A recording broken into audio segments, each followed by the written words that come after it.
লাউয়ের অধিক ফলন যদি পেতে চান, যদি টবে আপনি গাছ উৎপাদন করেন, দেখেন ছোট্ট একটা টব, আর আমরা দেশে দেখি কি বা যে কোনো যারা ফার্মে চাষ করেন, তো সেখানে দেখা যাচ্ছে যে অনেক বড় ব্যাট থাকে, অনেক বড় ব্যাট করা থাকে। আমি এবছর করিনি এখানে ব্যাটটা, তো অনেক বড় ব্যাট মানে অনেক বেশি কম্পোস্ট দিতে হয়, সার দিতে হয়।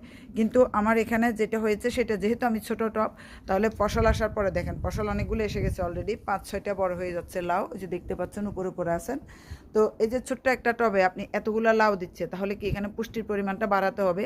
তাই যেটা করবেন, চারপাশ থেকে মাটিগুলো একটু সরিয়ে নেবেন উপর করিয়ে, এখানে গোবর সার অথবা নতুনভাবে তৈরি করা কম্পোস্ট সার গাছের গোড়ায় আবার দিয়ে দিবেন। তাহলে আবার অতিরিক্ত ফসল এসে আসবে এবং আপনি অতিরিক্ত ফলন পাবেন, বাম্পার ফলন পাবেন। একটা টবের মাটিতে যদি আপনি অধিক ফলন পেতে চান, আপনাকে এই পদ্ধতিটা অবশ্যই অবলম্বন করতে হবে। পানিতে প্রতিদিন দিতে হবে, লাউ গাছ অনেক পানি খায়, তবে মাটিটা ধরে দেখবেন ভিজা কিনা, ভিজা হলে আর দেওয়ার দরকার নেই।